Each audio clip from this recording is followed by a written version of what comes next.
We ended off talking a bit about misunderstood words and how important it is to make sure they're all defined, you understand things before you go past them. And the reason why, because you lose attention units, get stuck there, and the more you read that you don't understand, the sleepier you get, or the more lost you get, and how going back and redefining those will give you back those attention units and kind of wake you up and make you enjoy what you read and keep it. Okay. And then we got into, well, that's those attention units we started talking about. And we talked a bit about how that relates to IQ and present time. So I wanted to now focus on those three. Okay, so IQ got your attention. Okay. It did. So I don't know if you've heard, but at the age of 7, about 93% of children are on the edge of genius. Okay? And then we send them to school. And by the time they finish high school, about 3% of them are on the edge of genius. So now I have never validated that, but I do know that when you talk to 3, 4, 5, 6-year-old children, they are acutely aware of everything that's going around them. They are massively in present time, and they're very intelligent. They can figure things out fairly quickly. I mean, can you remember how much, when you were a child, how much you taught yourself? I remember teaching myself a lot, but as you're telling me this, all I can think of is how adults have been not programmed, but made to think that kids aren't very bright. They're a blank slate that we have to change. And nobody's ever said, no, kids are already smart. Yes, they are. They're extremely intelligent. So the question is if they're on the verge of genius at the age of 6 and 7, and not at the edge of genius when they're 18, 19, and 20, what happened? Okay? Yeah. Well, first off, let's define IQ. IQ is defined as intelligent quotient. But more importantly, I believe it has to do with more of awareness quotient. Now, if you look at an IQ test, a lot of part of the IQ test has nothing to do with memory. It has nothing to do with, well, some of them does, but it has nothing to do with. What's that? It doesn't have to do with memory, you said? A lot of it doesn't. Okay. For example, a lot of the IQ tests will give you a pattern. It'll give you a pattern of circles and ask you this picture in circles compared to this in circles is equivalent to which picture in squares that's equivalent to this picture in squares. Right. There's no memory there. No. It's the ability to observe. Okay? But that's good. You don't want to be measuring memory. Absolutely. Now, what allows a person to now come up with the right answer when they're looking at those pictures? Okay? And it has to do with their ability to observe. Well, to observe, you have to be there. If you're not there, you can't observe it, so you won't get the right answer. Okay? So now let's talk about how someone's IQ may go down when they go to school. Right.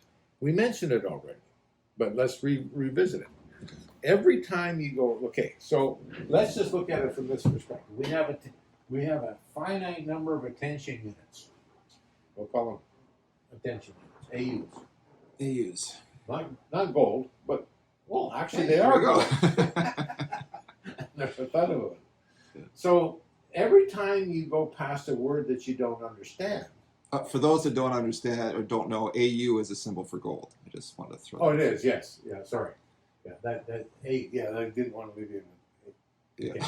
So every time you go past a word that you don't understand, okay, we take a little attention unit and we'll park it there.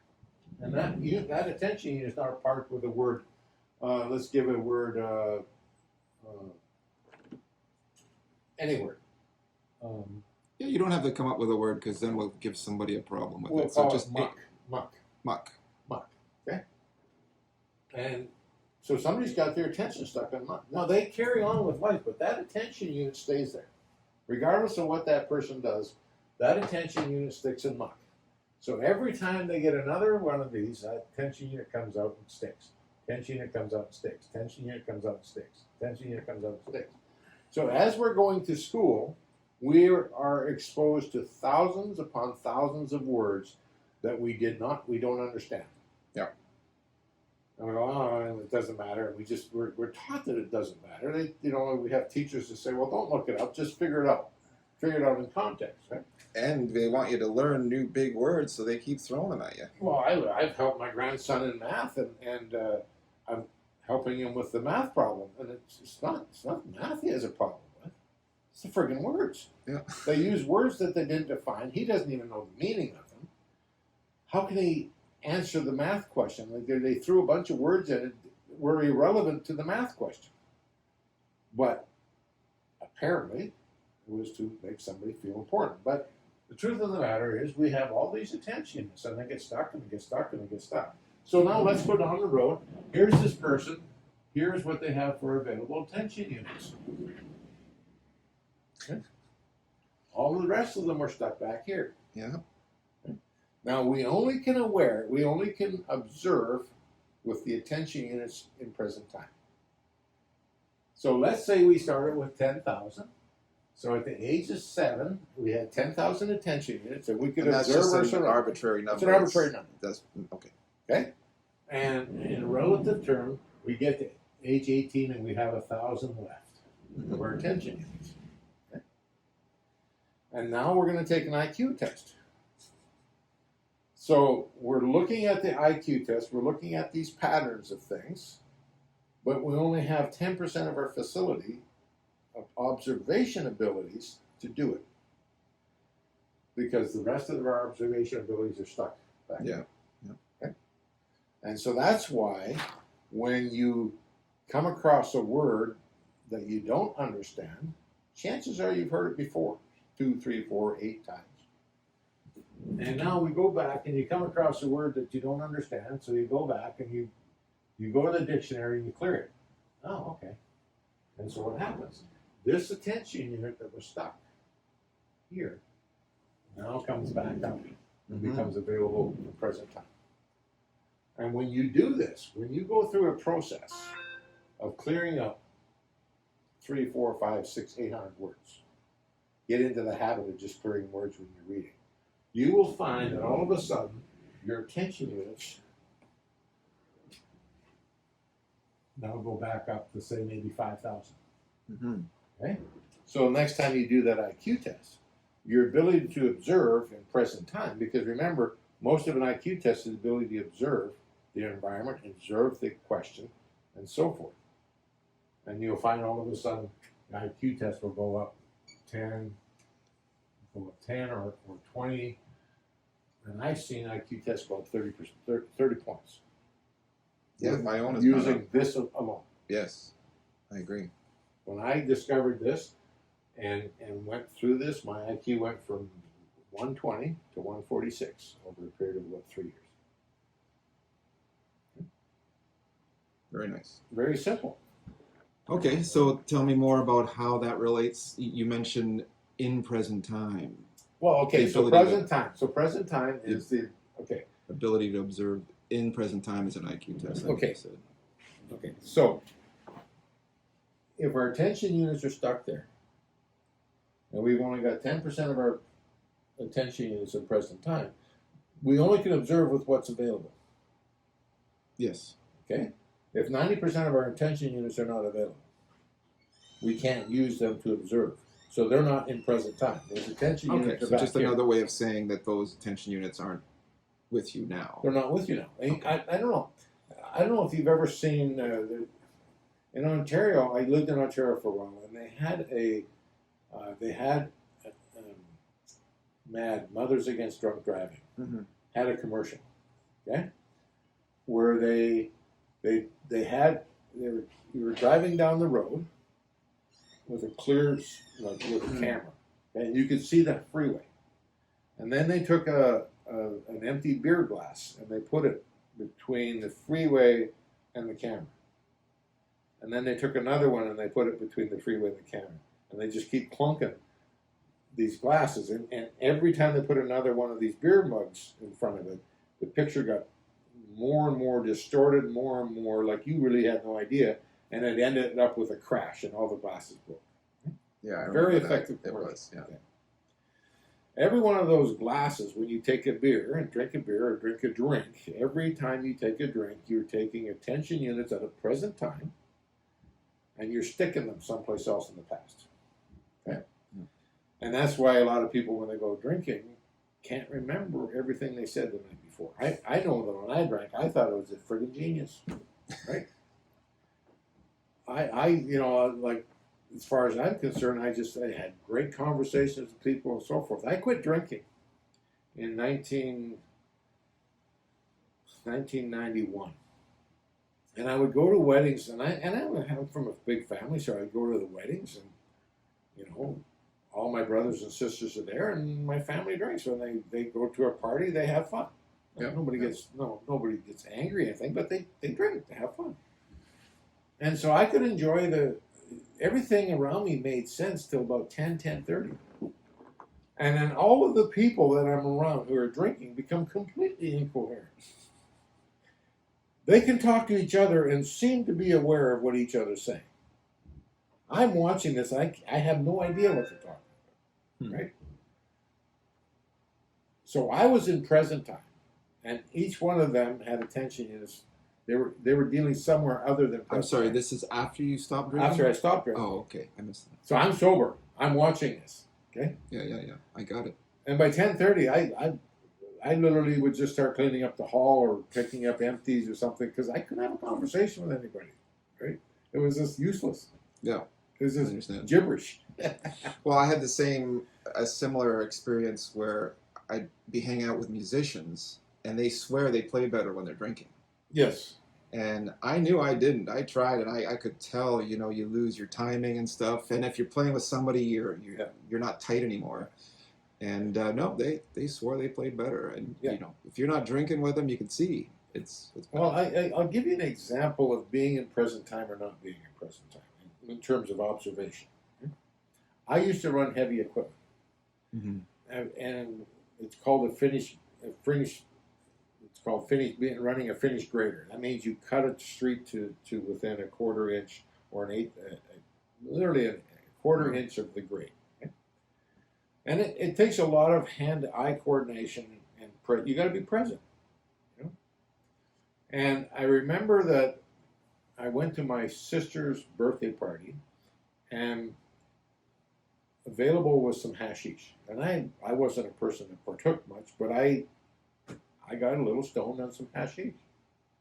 Went to bed at 11:30 at night.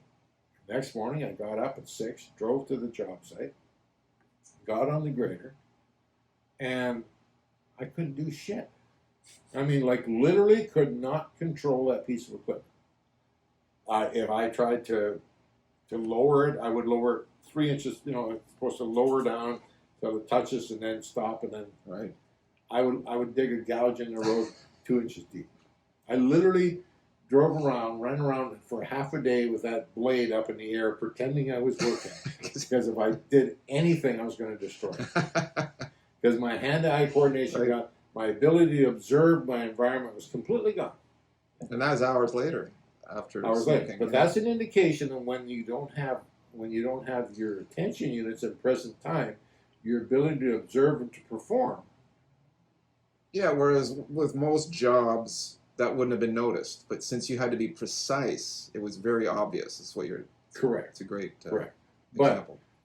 But when it becomes noticeable is when you do the IQ test. Because those attention units aren't available in present time. Okay? So this is like... Well, I noticed that when I did IQ tests, often the questions would take me back to school. Okay. And I noticed that happening. And I'd be losing attention units because I'm not here trying to do the question, because part of me is thinking back to those memories of when I did that in school. Okay. So imagine somebody stoned. Well, And you were getting pulled back to the words. Exactly. to the stuck attention units back in school, right? Back during your life. Yeah, I brought it up because it's a great example of not being in present time totally. I Right. could see myself, and I'm sure most people can see that they don't do calculations after they leave school. And then you do an IQ test and you're back at school. You know, if you're, Yes, yes. But what's amazing is when your attention units are in present time. And here's what I noticed. When I was to the point where my attention units are in present time, I didn't need to remember the formulas. I just knew the answer. I didn't have to apply a formula. Just looking at it, I knew what the answer was to that question. And so, and that's because of being present, you know. and that's a whole other level Absolutely. we'd have to discuss. But Yeah, yeah, but being present has that mental capacity available for use. and that's a really good subject for another discussion, I think, because what happens to most of us, they might have that where they look at it and they know which answer it is, Mm-hmm. but then they have to confirm and they go back and calculate anyway. Correct. And later on in our book, and you're going to find later on in our book, and I'm glad you brought this up. Later on in our book, we're going to actually show you that every time you have, when you apply some of the modern day solutions to problems you're having, and we call them patches, okay? When you apply that patch, it literally ties up more and more and more and more attention units, Right. and you become less and less and less in present time. So a lot, and so some self-help solutions actually make things worse because it has the effect of tying up attention units, and so there's less of you present. One other symptom of that we didn't mention is you get slower. Well, that's I mean, not, you can equate it to being less smart, but I'm saying it takes you longer to get there. You're well, yeah, because you're not there. You're there, here. So that's a whole another thing. So a lot of the solutions of what we're talking about, flipping your pyramid, a lot of that has to do with the fact that these attention units, what ties up these attention units and how to free them. I mean, misunderstood words is one thing that ties up attention units. There's a whole lot of other things. Mm-hmm. Right. Yeah, well, that's what we mostly talk about in the book, but we're telling you this part of the book to make sure, oh my God, I'm not sure how to tie that up, but we're giving you a thing to do before you read the book, which is, look up your words, which we call clearing words. But in the book, it'll explain why that works. True. And this is one of the world's best kept secrets. I hate to say it. It is. It's one of the world's best kept secrets. Because most teachers will tell you, don't worry about it. Just figure it out. Mine did, yeah. I mean, most of us have. My wife, and I'll give you an example. My wife is an absolute friggin' genius. And I never could figure out how she could be so intelligent all the time. Until I learned about this. And then I noticed something. My wife has never gone past a word she didn't understand. She always has a dictionary with her. She always reads with a dictionary. So does my brother. When she's observing something on the internet, she's always clearing what that word means. It's funny because my brother has never been academically inclined. He didn't care about school, but he reads a lot of fiction. And he always has a dictionary. It's one of those habits he started. Yeah. Always has a dictionary and looks up the words. And he probably enjoys reading way more than most people. Yes, I would thoroughly agree. He with actually enjoys it. It's fulfilling. Okay? When if you want to have a miserable time of reading, read without a dictionary. Well, and you have an assignment you've got to finish, and it doesn't. So you just read it as fast as you can and try to get to the end before you fall asleep. Yeah. And that's the wrong way to do it. But I mean, how many times have you started a book and stopped? Awesome. How many books have you got a third read, 2 chapters read? You're, you're 2 hours into an 8-hour book, and you put it down. You didn't pick it up again. Mm-hmm. Why is that? Well, now we know. Absolutely. We absolutely know that you went past something that you didn't understand and you lost complete interest in it. And when people go past things they don't understand, they lose complete interest in life. When you go down and you see the drug addicts on the side of the road, the homeless and so forth, they're literally stuck in the past. They're nowhere near, and then you can see it. You They'll can. walk across the street right in front of you, talking to somebody, but it isn't you. Right? And you can see the look in their eyes that they have no observation of their surroundings. Oh no, they'll walk across a busy street, not even looking. Well, they'll look and not see. Well, I mean, I- cars I- will come up and you got to stop because. I've had them look straight at me but not see me, Mm. and still walk. Right? But they're not there. And those are extreme cases of being out of present time. But if we have, again, if 93% of all students, 7-year-olds, are on the verge of Genius. genius at the age of 7, and by the time we get out of high school, we're down to 3%. There's something happening.